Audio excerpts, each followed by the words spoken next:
I've been asked to do a little bit more of a detail on our garden. It is getting a lot of rain this year. So let's begin. Let's go to one corner here.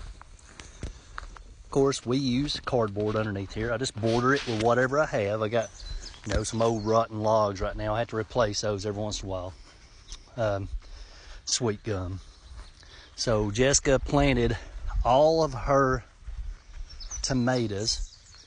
We don't really buy a lot of tomatoes. I think they're heirloom tomatoes or whatnot. I don't know what they are, but I know they'll have shoots growing out of the ground, and she'll just put them here. She'll grow them and put them here. Like I said, shoots will come up where we throw old rotten tomatoes has holes in them that worms ate them, and they'll come up the following year. So there's a tomato right there. So like I said, their tomatoes will come out everywhere. So you just got to look for them. All right, we use cardboard. Cardboard first, then we put mulch on top of that. It works for us. These beds that I have here,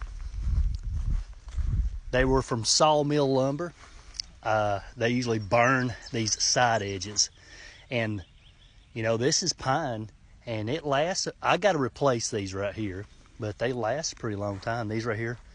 I put a screen underneath this one bed here to keep moles and bows out because they kept on eating the potatoes. So these potatoes right here, I don't think they're doing good this year, but whatever. But mulch is the key. Like I said, I got to replace that and with some better material. But for right now, these old pine, some of them are cedar, some of them are pine. The cedar does a lot better, but they last for years. And like I said, I can't tell you exactly what Jessica's got in here because I'm not a gardener. I'm just a doer. This right here needs to be weeded out, so it's not a real pretty garden bed right here. But we do what we do when we have time to do it.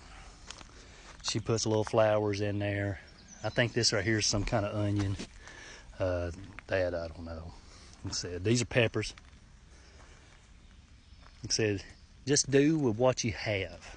You don't have to spend a lot of money to do a garden, and you don't have to fill these beds with good soil.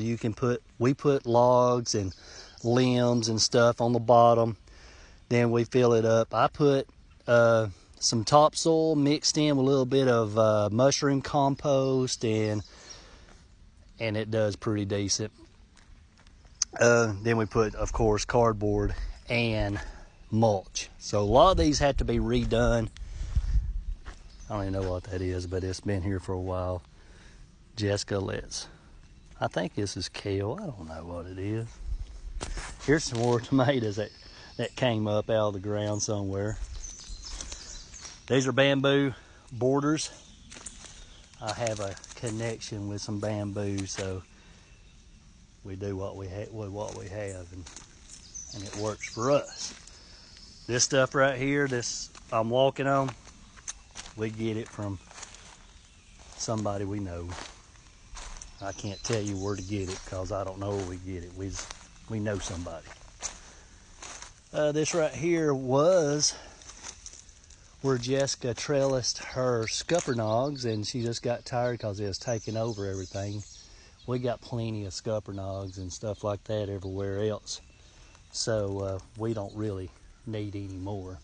You'll find out really quick what will take over your garden, and you'll eliminate those things, and you'll put the things that you use the most. I guess Jessica does a lot of canning, and we do can a lot of tomatoes, and we use them throughout the year. And we do a lot of peppers.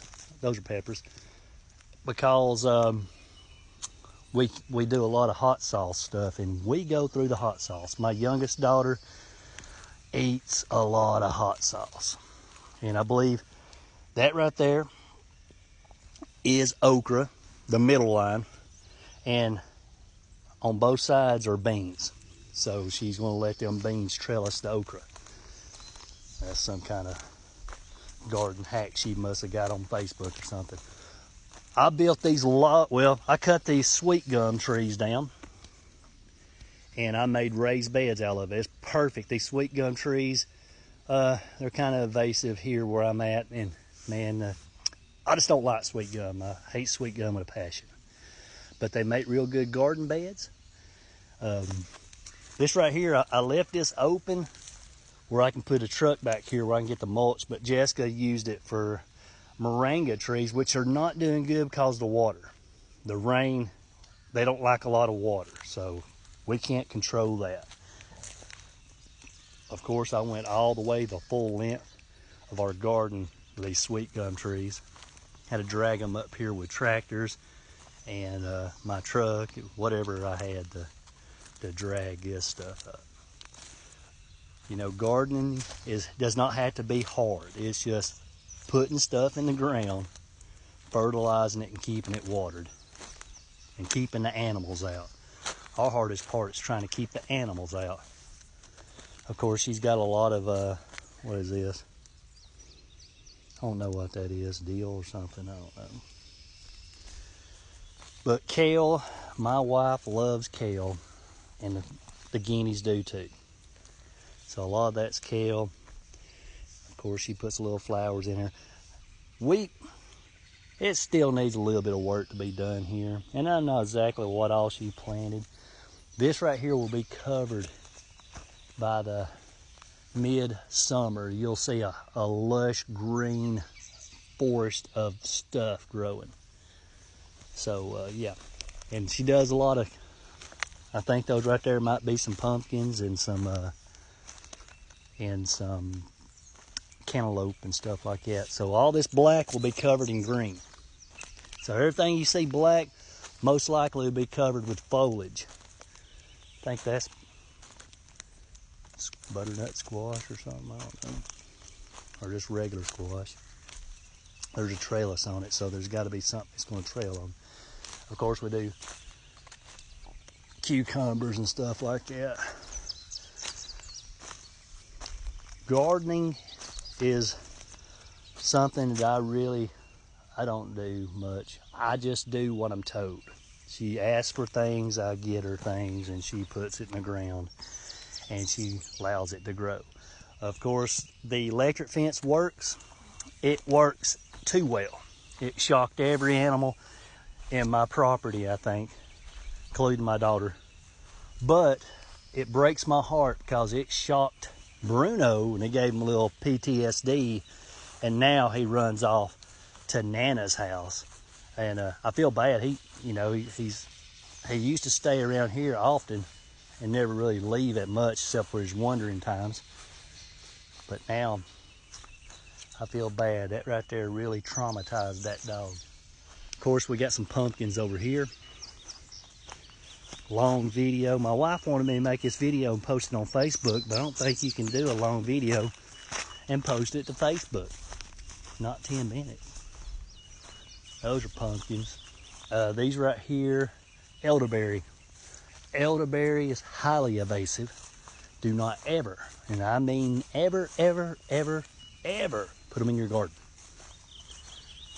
So that is the one tip I can give you.